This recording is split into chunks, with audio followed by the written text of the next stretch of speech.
प्यारे साथियों, आज के वीडियो में हम वनस्पति विज्ञान और उसकी शाखाएं से संबंधित लुसेंट समान ज्ञान के जितने भी वस्तुनिष्ठ प्रश्न हैं सभी प्रश्नों को एक ही वीडियो में कवर करेंगे।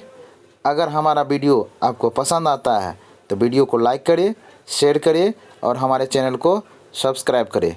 तो चलिए बिना देर किए हुए हम लोग प्रश्न की तरफ बढ़ते हैं। ये रहा हमारा जीव विज्ञान का प्रथम प्रश्न। जीव विज्ञान शब्द का प्रयोग सबसे पहले किसने किया था? जीव विज्ञान शब्द का प्रयोग सबसे पहले किसने किया था? अरस्तु ने, पुरकिंजे ने, वान मॉल ने या लेमर्क तथा ट्रेविरेनिस ने? तो इसका सही जवाब हो जाएगा ऑप्शन डी, लेमार्क तथा ट्रेविरेनिस ने। आधुनिक जीव विज्ञान एक विस्तृत विज्ञान है जिसकी कई शाखाएं हैं। जीव विज्ञान शब्द का सबसे पहले प्रयोग लेमार्क और ट्रेविरेनस नाम के वैज्ञानिकों ने 1801 ईस्वी में किया था। इसका सही जवाब हो जाएगा ऑप्शन डी। चलिए अगले प्रश्न की तरफ हम लोग बढ़ते हैं। जीव विज्ञान के जनक माने जाते हैं। जीव विज्ञान के जनक माने जाते हैं ए अरस्तु, बी डार्विन, सी लेमार्क, डी पुरकिंजे। इस प्रश्न में आपको बताना है कि जीव विज्ञान के जनक किसे कहा जाता है। तो इसका सही उत्तर हो जाएगा ऑप्शन ए अरस्तु। जीव विज्ञान का पिता ग्रीक दार्शनिक अरस्तु को कहा जाता है। जीव विज्ञान का एक क्रमगत ज्ञान के रूप में विकास उन्हीं के काल में हुआ था। तो इसका सही जवाब हो जाएगा जीव विज्ञान के जनक कौन है? ऑप्शन ए अरस्तु। चलिए अगले प्रश्न की तरफ हम लोग बढ़ते हैं। जंतु विज्ञान का जनक कहलाते हैं। जंतु विज्ञान के जनक कहलाते हैं ए डार्विन, बी लेमार्क, सी अरस्तु, डी थियोफ्रास्टस। तो इसका सही जवाब हो जाएगा ऑप्शन सी, जंतु विज्ञान के जनक भी अरस्तु ही हैं। चलिए अगले प्रश्न की तरफ हम लोग बढ़ते हैं। वनस्पति शास्त्र का जनक कौन है? वनस्पति शास्त्र का जनक कौन है? A Theophrastus, B Lyons, C Treviranus, D Pliny the Elder. तो इसका सही जवाब हो जाएगा ऑप्शन ए थियोफ्रास्टस। थियोफ्रास्टस को वनस्पति विज्ञान, जिसे इंग्लिश में बॉटनी कहते हैं, ये उनके जनक हैं। वनस्पति विज्ञान में पादपों का अध्ययन किया जाता है। पादप मतलब पेड़ पौधे का अध्ययन किया जाता है वनस्पति विज्ञान में। तो इसका सही ऑप्शन है ऑप्शन ए थियोफ्रास्टस। चलिए अगले प्रश्न की तरफ हम लोग बढ़ते हैं। चिकित्सा शास्त्र का जनक किसे कहा जाता है? चिकित्सा शास्त्र का जनक किसे कहा जाता है? ए अरस्तु, बी थियोफ्रास्टस, सी हिप्पोक्रेटस, डी गैलन।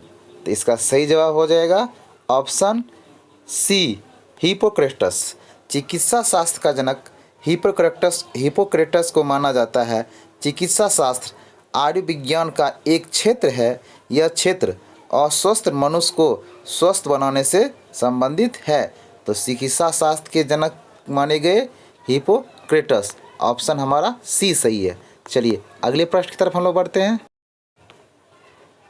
बॉटनी शब्द की उत्पत्ति किस भाषा से हुई है? बॉटनी शब्द की उत्पत्ति किस भाषा से हुई है? ए फ्रेंच, बी लैटिन, सी पुर्तगाली, डी ग्रीक।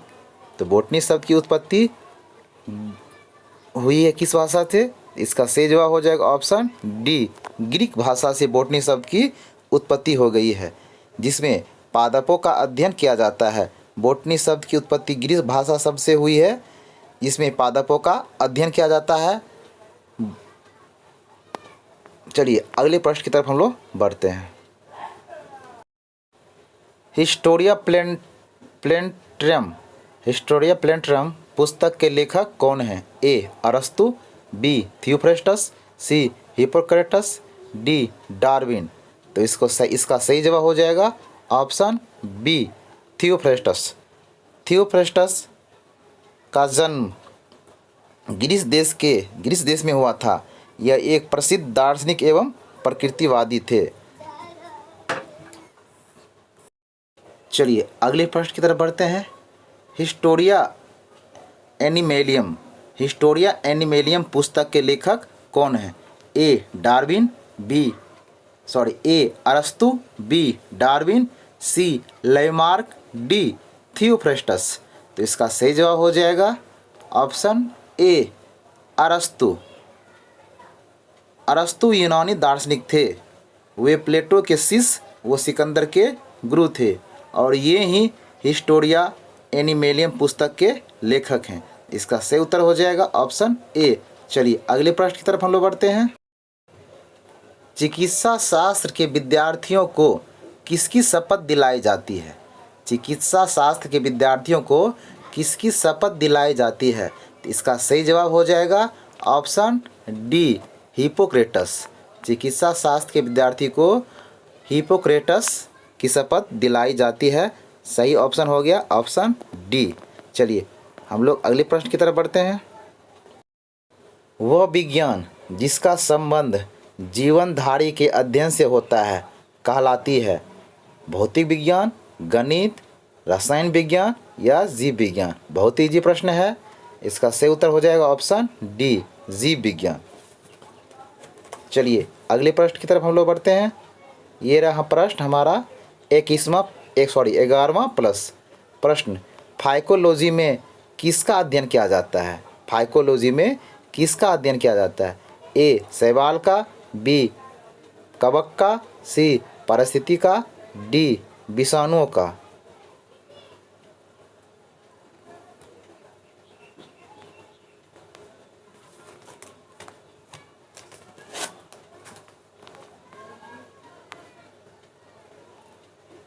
इसका सही जवाब हो जाएगा ऑप्शन ए शैवाल का।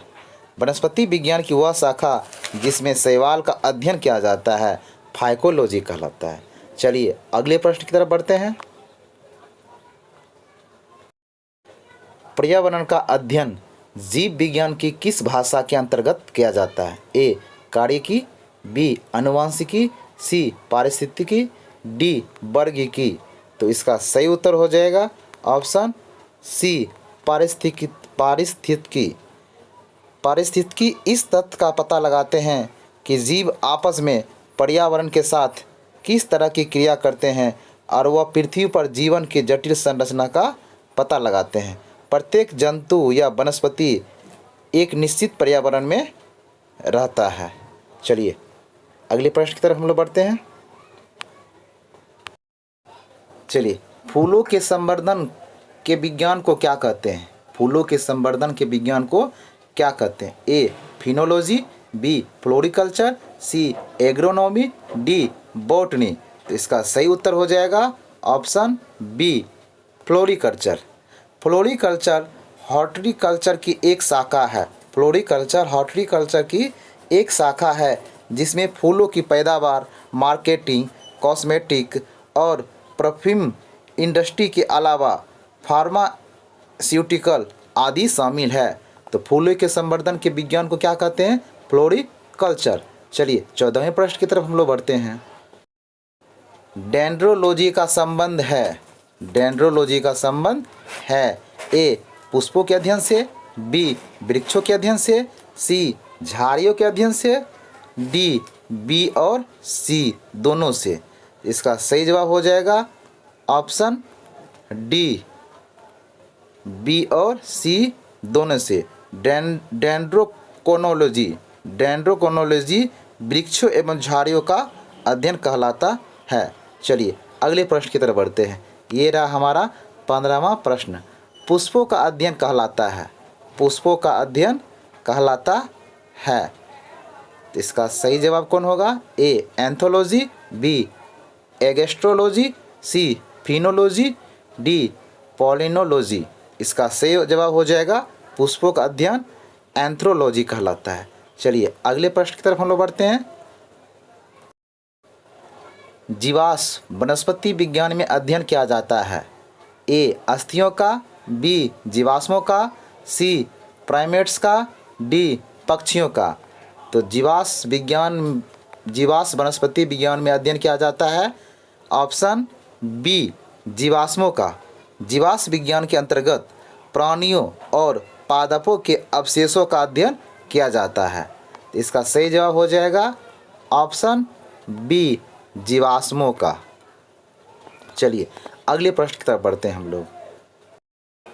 वनस्पति संवर्धन से संबंधित विज्ञान की शाखा को कहते हैं। वनस्पति संवर्धन से संबंधित विज्ञान की शाखा को कहते हैं।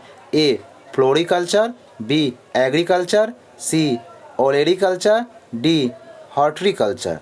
तो इसका सही जवाब हो जाएगा ऑप्शन डी, हॉर्टिकल्चर। हॉर्टिकल्चर विज्ञान की वह शाखा है जिसमें अनाज, फूलों और पौधे को उगाने से लेकर उनकी मार्केटिंग तक का अध्ययन किया जाता है। हॉर्टिकल्चर मानव उपयोग के लिए इस्तेमाल होने वाले पौधे के विज्ञान, तकनीक और विपणन से जुड़ा क्षेत्र है। तो वनस्पति संवर्धन से संबंधित विज्ञान की शाखा को कहते हैं हॉर्टिकल्चर। चलिए अगले प्रश्न की तरफ हम लोग बढ़ते हैं। जीवों एवं वातावरण की अंतर अभिक्रिया से संबंधित जीव विज्ञान की शाखा कहलाती है। ए पादप भूगोल, बी पारिस्थितिकी, सी कार्यकी, डी आनुवंशिक। तो इसका सही जवाब हो जाएगा जीवों एवं वातावरण की अंतर अभिक्रिया से संबंधित जीव विज्ञान की शाखा कहलाती है पारिस्थितिकी। ऑप्शन बी हमारा सही है। कौन सही है हमारा? Option B. पारिस्थितिकी जीव विज्ञान की एक शाखा है जिसमें जीव समुदायों को उसके वातावरण के साथ पारस्परिक संबंधों का अध्ययन करते हैं। प्रत्येक जंतु या वनस्पति एक निश्चित वातावरण में रहता है। चलिए अगले प्रश्न की तरफ हम लोग बढ़ते हैं। ये रहा हमारा 19वां प्रश्न। वनस्पति विज्ञान की वह शाखा जिसमें शैवालों का अध्ययन किया जाता है क्या कहलाता है? वनस्पति विज्ञान का वह शाखा जिसमें शैवालों का अध्ययन किया जाता है वो क्या कहलाता है? ए सूक्ष्मजैविक, बी माइकोलॉजी, सी फाइकोलॉजी, डी वर्गीकी। इसका सही जवाब हो जाएगा सी फाइकोलॉजी। वनस्पति विज्ञान की वह शाखा जिसमें शैवाल का अध्ययन किया जाता है फाइकोलॉजी कहलाता है। चलिए हम लोग अगले प्रश्न की तरफ बढ़ते हैं। सिल्वीकल्चर वनस्पति विज्ञान की वह शाखा है जिसमें वर्णन होता है ए शैवाल के संवर्धन का, बी वन के विकास का, सी सिलिसिफाइड पादपों का, डी कवकों का। तो इसका सही जवाब हो जाएगा ऑप्शन बी, वनों के विकास का। चलिए अगले प्रश्न की तरफ हम लोग बढ़ते हैं। स्पर्मोलॉजी में किसका अध्ययन होता है? स्पर्मोलॉजी में किसका अध्ययन होता है? ए बीज का, बी पत्ती का, सी फल का, डी परागकण का। तो स्पर्मोलॉजी में किसका अध्ययन होता है? इसका सही जवाब है ऑप्शन ए, बीज का। चलिए अगले प्रश्न की तरफ हम लोग बढ़ते हैं। एग्रोएस्ट्रोलॉजी में किसका अध्ययन होता है? एग्रोएस्ट्रोलॉजी में किसका अध्ययन होता है? ए तेल बीजों का, बी फसलों का, सी घासों का, डी फलों का। तो इसका सही जवाब हो जाएगा एग्रोएस्ट्रोलॉजी में घासों का अध्ययन होता है, ऑप्शन सी। चलिए अगले प्रश्न की तरफ हम लोग बढ़ते हैं। फीडोलॉजी में अध्ययन किया जाता है। फीडोलॉजी में अध्ययन किया जाता है ए पादप रोगों का, बी भूमि का, सी प्रदूषण का, डी चट्टानों का। तो इसका सही जवाब हो जाएगा ऑप्शन बी, भूमि का। मिट्टी के अध्ययन के विज्ञान को मृदा विज्ञान या पेडोलॉजी कहते हैं। मृदा विज्ञान या पेडोलॉजी कहते हैं। चलिए अगले प्रश्न की तरफ हम लोग बढ़ते हैं। आनुवांशिकता एवं विभिन्नता के बारे में जानकारी देने वाली वनस्पति विज्ञान की शाखा को कहते हैं।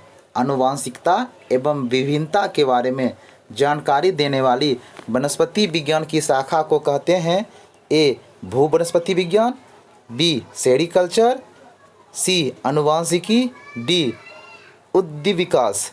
इसका सही जवाब हो जाएगा ऑप्शन सी अनुवांशिकी। चलिए अगले प्रश्न की तरफ हम लोग बढ़ते हैं। पौधे को नाम देने वाले विज्ञान क्या कहलाता है? पौधे को नाम देने वाला विज्ञान, तो इसका सही जवाब हो जाएगा ऑप्शन डी वर्गीकी। चलिए अगले प्रश्न की तरफ हम लोग बढ़ते हैं। फलों का अध्ययन क्या कहलाता है? फलों का अध्ययन क्या कहलाता है? ए एस्पर्मोलॉजी, बी एंथोलॉजी, डी पेडोलॉजी, सी पेडोलॉजी और डी पोमोलॉजी। तो फलों का अध्ययन कहलाता है ऑप्शन डी पोमोलॉजी। चलिए अगले प्रश्न की तरफ हम लोग बढ़ते हैं। परागकणों का अध्ययन क्या कहलाता है? परागकणों का अध्ययन क्या कहलाता है? ए पोमोलॉजी, बी पैलिनोलॉजी, सी फाइकोलॉजी, डी माइकोलॉजी। ऑप्शन आपके सामने है, जवाब दीजिए। सही जवाब हो जाएगा ऑप्शन बी पैलिनोलॉजी। पौधे के परागों और बीजाणुओं के अध्ययन को, पौधे के परागों और बीजाणुओं के अध्ययन को पैलिनोलॉजी कहते हैं। चलिए अगले प्रश्न की तरफ हम लोग बढ़ते हैं। संसार में पौधे के वितरण का अध्ययन कहलाता है? संसार में पौधे के वितरण का अध्ययन कहलाता है ए फाइटोजियोग्राफी, बी वानिकी, सी एक्सोबायोलॉजी, डी एथनोबॉटनी। तो इसका सही उत्तर हो जाएगा ऑप्शन ए फाइटोजियोग्राफी। चलिए अगले प्रश्न की तरफ हम लोग बढ़ते हैं।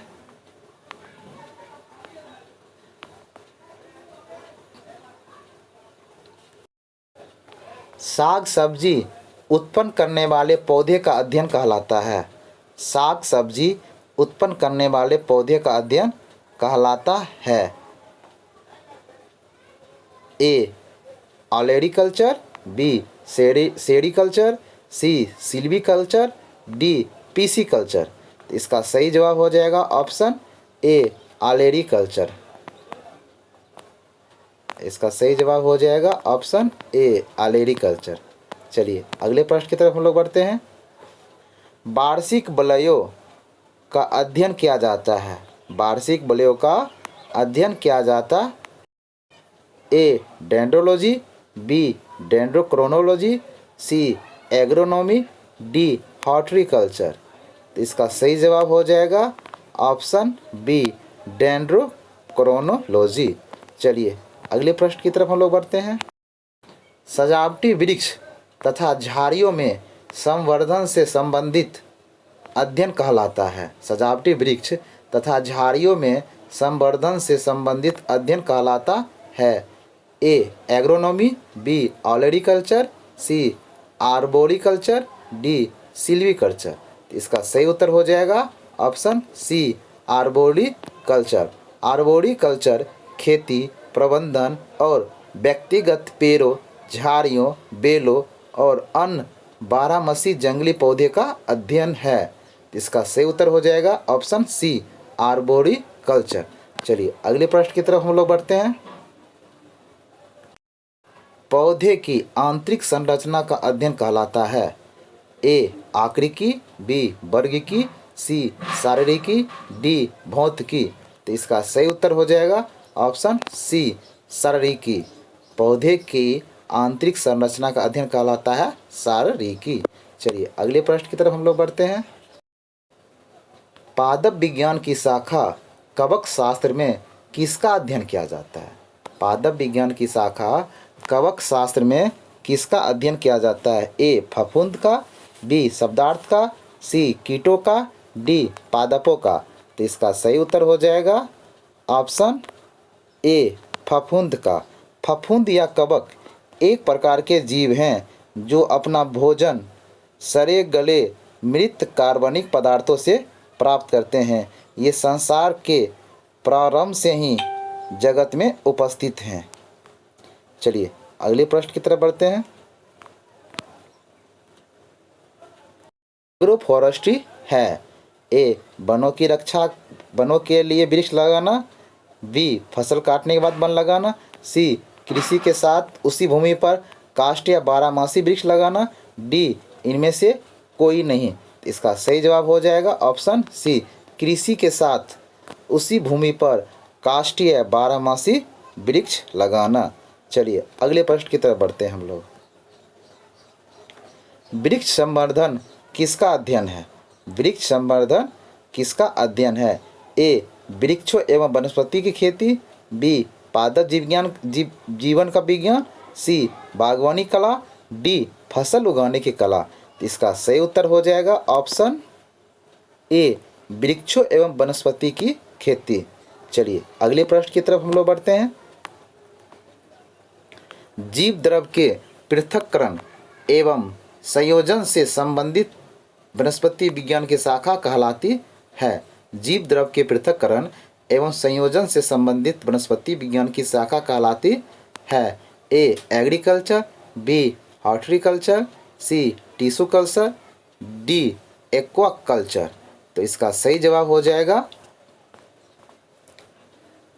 Option C tissue culture.